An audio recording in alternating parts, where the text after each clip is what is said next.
Assalomu alaykum hurmatli kuzatuvchilar. Xudo xolasa, ushbu fayzli xonadonimizni g'ishtlarini terib yakuniga yetkazdik. Inshaalloh kolonnalarga tushdik. Peremichka qismlarimizni quyishda davom etyapmiz. Ko'rganlaringdagi peremichkani quyib qo'ydik. Mana shu chiqargan armaturamizni foydasi mana ikkita ustimdan yutadi.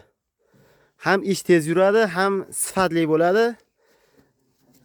Qolaversa ustimdan yutiladi. Hadeb mana shu yerga masalan 2-3 metrli ustum olib kelish kerak. Ikkita.